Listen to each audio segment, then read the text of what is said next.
Hi everyone, my name is Joseph Mrope from Tanzania Inside and Safari, and here we are here at Ewanganyi Maasai Cultural Village, and I'm with my friend Shamata. Shamata.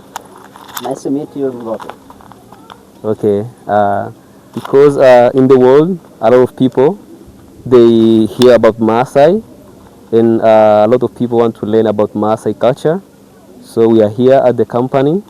So we want to ask you a few questions so that the travelers who are all over the world want to know about Maasai, who wanted to visit Maasai one day, so they have their questions. So I think we have a lot of questions on behalf of the clients who want to visit Maasai one day. So we're just going to ask you questions, and maybe you can give beautiful answers from you and your experience as you are the guy for this. You have been a wonderful guy today because we also had a welcoming here, good welcoming. We enjoyed being here, so I think we can start our interview. So maybe you can start by introducing yourself and the role you play in this society.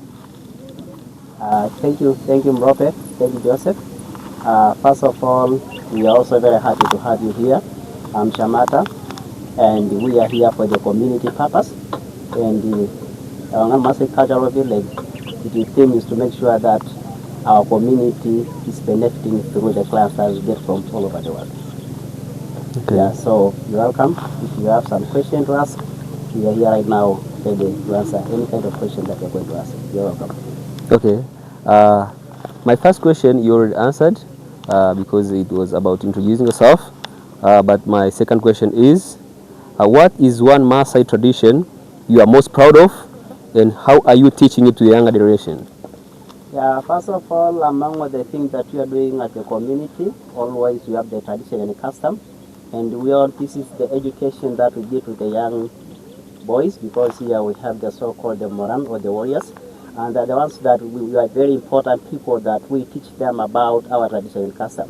So this is the thing that we are trying to convince the young men to learn through our tradition and custom. And the people who are concerning with all this kind of training are the elders, and that's why this education about the tradition and custom we normally promote from one generation to another generation. Like right now, we have the warriors who are finishing their part now, and the new ones are coming. So it is our normally tradition and custom that every time and then we change. Another community come up, and then the other one now become the junior elders. Okay. Maybe for clarification, what was the tradition that you are most proud of as Maasai? The most tradition that we like is like among the things that is about the initiation of ceremonies that we have here, because normally about the tradition that we keep much is to make sure that, especially about our traditional dances, is also part and parcel of the tradition that we have here, and also about because whenever we have the traditional dance, this convinces all the people together with the generation in general that it is the custom. That's why the most tradition that we have here is all about the traditional dance. Okay, thank you so much. Another question most people maybe want to know about is to a traveler, your songs, the Adum dance, look like performance. To you, what is happening in your heart and spirit when you sing and jump? You know, jumping, my friend Mrope, jumping is the way that normally exercise our warriors. As you know, most of the transport we use here is our feet. Okay. Now, to make them fit to be able to walk for a long distance, that's why we make sure that they do exercise of jumping. And this jumping normally is happening, especially because we have the long drought where the warriors are moving away from home. So when they come back, we make sure that every evening, we make sure that they do some traditional dances to musculate their muscles and also to make them become very strong. And that's why you find most of the Maasai guys, you never find a person with a very big belly. Why? Because of the kind of exercise they do through the jumping. So what you are telling people is that jumping dance is more than going to the gym, right? It's more. It's more than. Yeah, it's really? more than, because when you dance, you do sweating like the way you do in the gym. So it's a gym to us, especially to the young men. So maybe for how many minutes or hours the dance lasts? It depends. It depends. It depends with how strong the warriors are by that particular day. Because Okay. if they're strong, then it can even take an hour. It is them to do it now. So it depends with the time that they're going to have. Okay. Yeah. Okay. Another question is, when the visitors leave in the sunset, do you still sing the same songs yourselves? What are the songs that you sing on your community when you are not around? Thank you. Yeah, always when the warriors, when our class go away, our warriors are always doing some song, especially during evening time. And this one we do it. We do it every evening. All the warriors normally they have they do meet together in the evening in one of the boma. They can decide to go any part of the boma, and then they stay together to make sure that they do the dancing every evening, especially during the wet season like right now. But during the dry season, they don't have that time because that's the time that they move with their livestock to different places in Tanzania. Okay, that's really interesting. Okay, another question is about your arts, because we saw a lot of good beers like this ones. The arts that you are made, we see different colors in them. So, what are the languages of the colors? Do they speak? Do the colors mean anything to you? Yeah, especially, with that, the colors meant a lot. Especially when you see this one, to identify, to differentiate us Okay. between the young men and the old men, between the women and the men.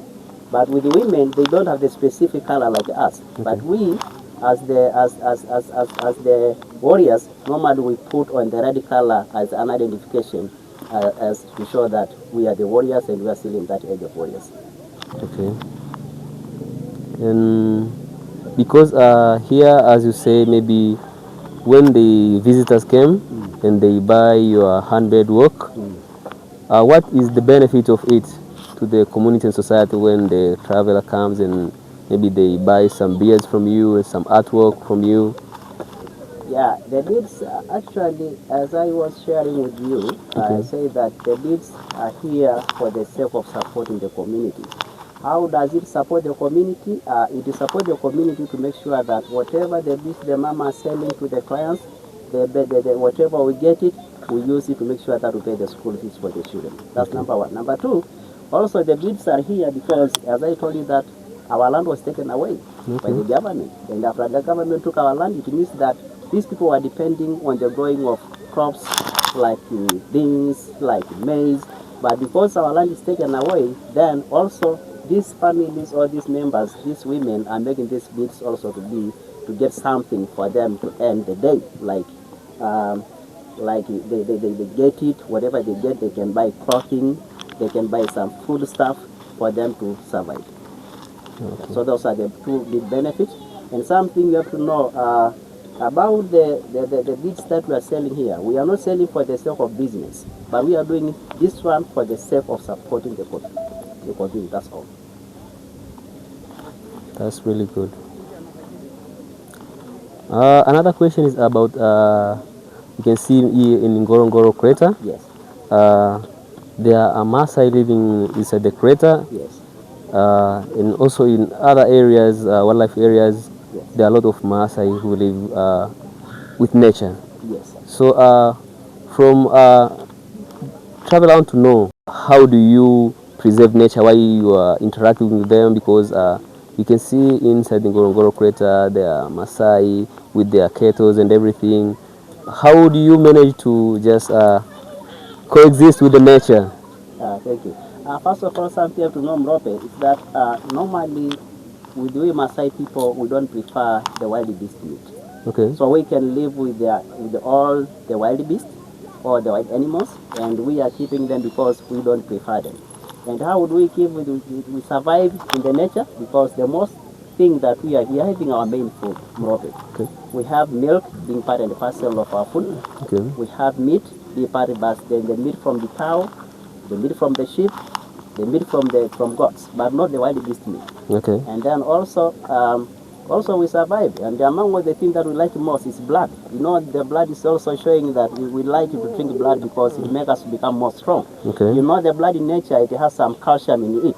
So it makes most of the Maasai guys to become very strong and very tall just because of that beautiful blood that we normally take it. Okay. And another question, this might be interesting. Yes. As the technology and phones and everything that's advanced more, so what method are you using as a Maasai to keep you connected? You know, first of all, let me say something. You know, the Maasai people are still ignorant in terms of technology. Okay. But we can use just the local phones. It's not very easy to find most of the Maasai guys having a smartphone like the one you have. Okay. But they can use this very local phone for the sake just of communicating, to know where maybe if there are some loss of the cows or the sheep, then they can use that one as the way of them communicating to make them together whenever they are very far away from home. So today we are trying also to copy with the technology. But the only thing, Mrope, we are not changing the tradition and custom, never. But we can try to copy because, you know, most of our boys today, they are going to school. Okay. Majority of them here, they have to go to the university. So you see that because of the technology, they're trying to imitate, but their imitation of technology is not all about changing our tradition and custom. Okay, that's really good. And that's the thing. You are the only community. I think you are aware we are the only community in Tanzania that has remained with the tradition and custom. So let's just go back in time Yes. when there was no these phones. Yeah. How do you guys keep connected from maybe one society to another society, or if maybe you have a meeting, you want to maybe to elect your leaders and everything? Yeah, we have. The way of us are letting people to know that we need to move. Normally, we used to use the horn. I think, I don't know, that horn, I should go. But I have seen in a second way. So we normally use the horn as Okay. the way of communicating, as the way of alerting people that there is something that is very important for people to gather together. So instead of us using the telephones and all that, we use the horn to alarm people to come together whenever we need to do some communication or whenever we come together. So Okay. whenever you see the blowing of the horn, then you know that there is something which is not good in the community, or there is something that is alerting the people to come together for either the meeting and all that. So the horn was the major way of us doing communication through. Okay, maybe just for deeper clarification, Yes. I'm curious Yeah. because sometimes maybe you are here, maybe your warriors are out there far in Arusha, and you want them maybe to know maybe there is a danger here at home. So what you guys always do about it? Nowadays, I'm talking about now. Nowadays. Nowadays, you are communicating through the phone. But before, nowadays you are communicating through the phone. But Okay. before that one, the way just maybe there is something, you can send somebody to go there and to let them know that there is something which is not good in the village. Although we don't have another way of doing the communication. Oh, that's really good. Okay, let's move. Okay. I think I have some few questions here. I think most travelers want to know about it. This is the most question that I think this is the one of the question Thank I'm you. curious about it as well. Yeah. What is the common thing that traveler get wrong or misunderstood about the Maasai when they first arrive here? Yeah. You know, most of the, first of all, you know, because of the kind of life that we are living, Okay. some clients sometimes they do fear, especially when they come for the first time meeting with us. You know, you can just be you can just understand this one, Joseph. Normally, when the clients come for the first time, they do fear. They don't have that confidence. Okay. So what do we do for them to be able to be part and parcel of the community is to take away all the shyness, is to get for them the confidence, to know that these are people that we met with them just like other people. You know, sometimes, you know, when you see when a visitor come here, you are holding the stage, Okay. you are holding the spear, Okay. you are holding the whatever. Then he feared that maybe the machete. Then you see now he's fearing maybe he wants to cut me or maybe he wants to kill me. So because of that one, we create for them the confidence that we don't beat people, we don't fight with the people, but we are very lively community that we love everybody that's coming to see us. Okay. So they feel like you are some sort of dangerous community when they exactly. first arrive. The first time when they arrive, they have that curious and fearness in them. Okay. Okay. Another question is, if you have one message from this village to a family watching this from Europe, America, or Asia, what will it be?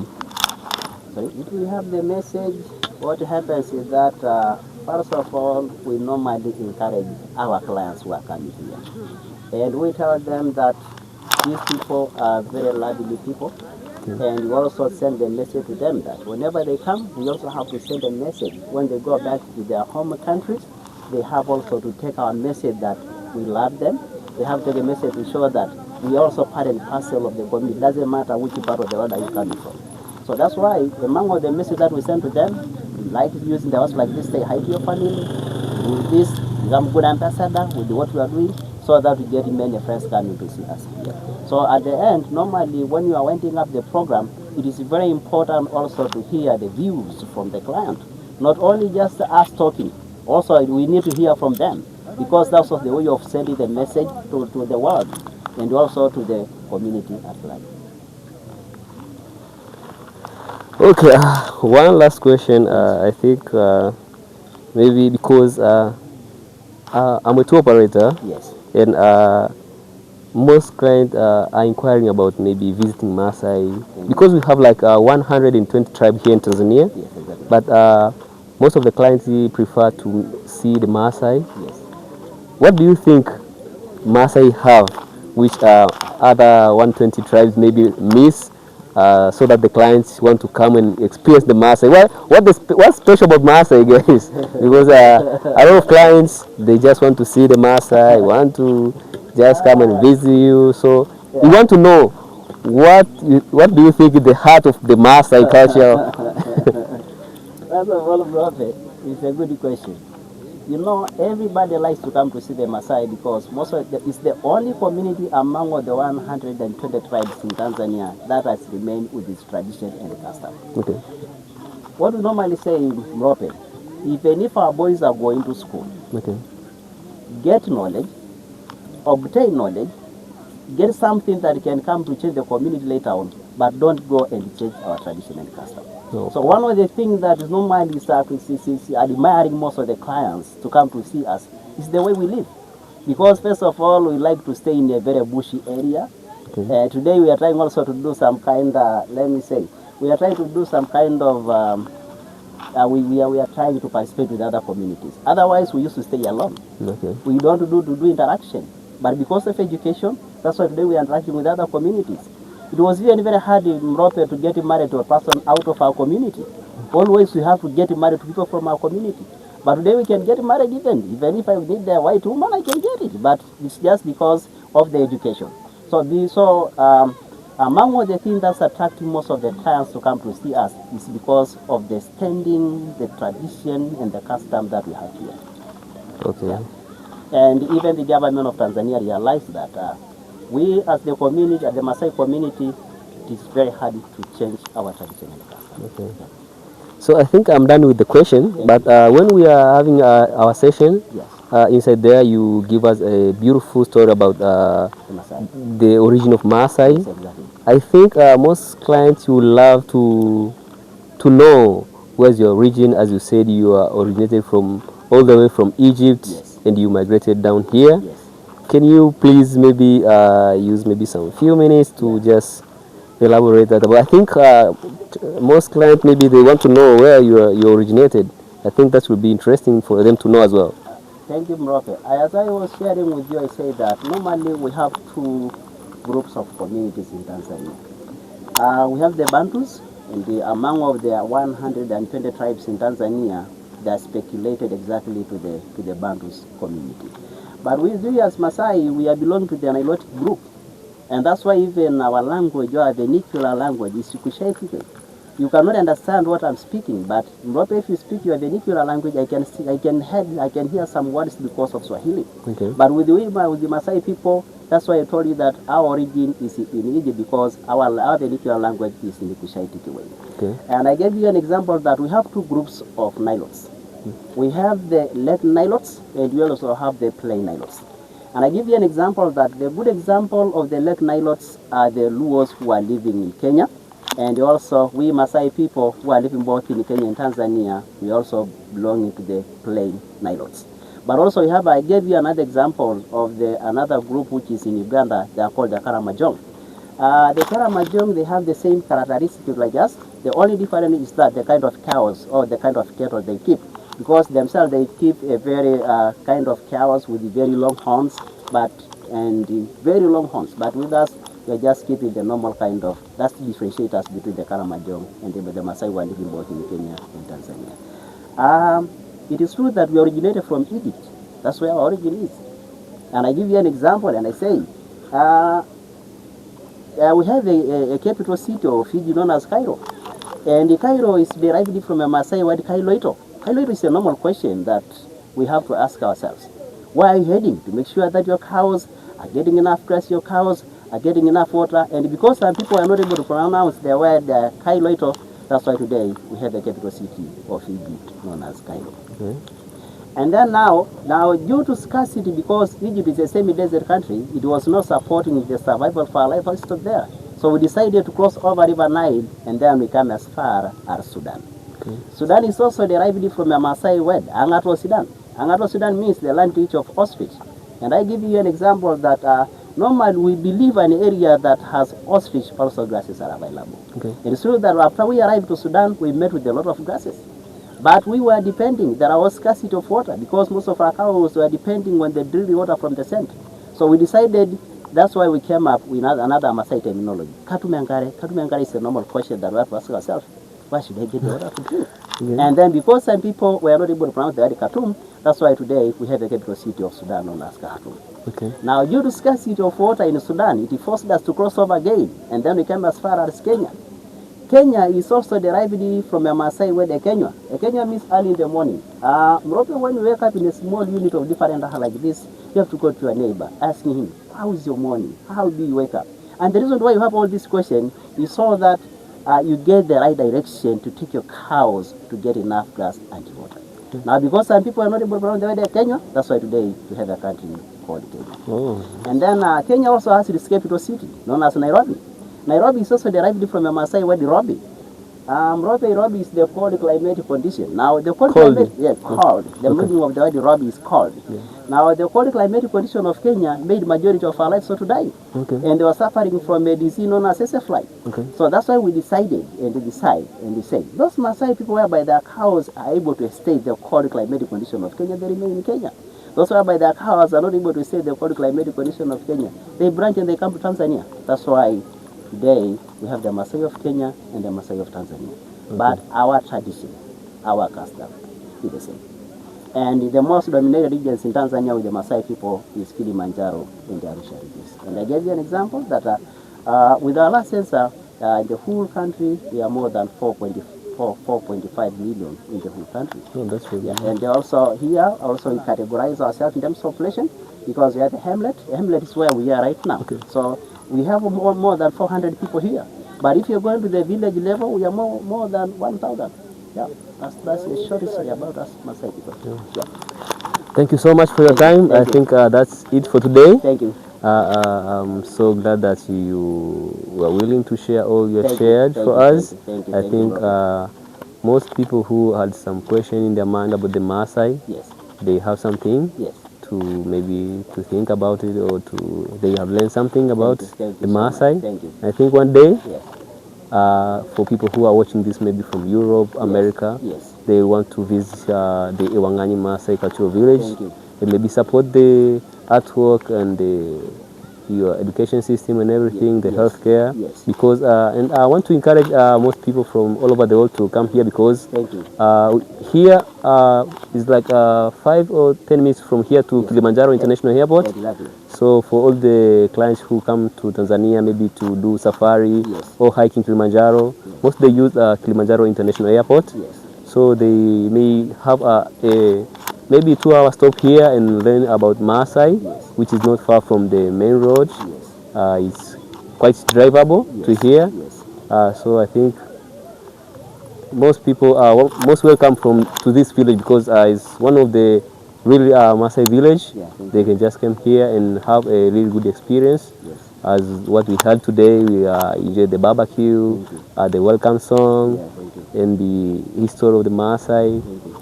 Then we have a good time here. Yeah, thank you so much. Thank you so much. Maybe not for more. We have our own Maasai cultural village, and you know we have different kind of social media that we are making to get more clients coming in. Okay. Yeah, we have the booking.com, so Okay. maybe the clients would prefer also to do booking directly from where they are coming.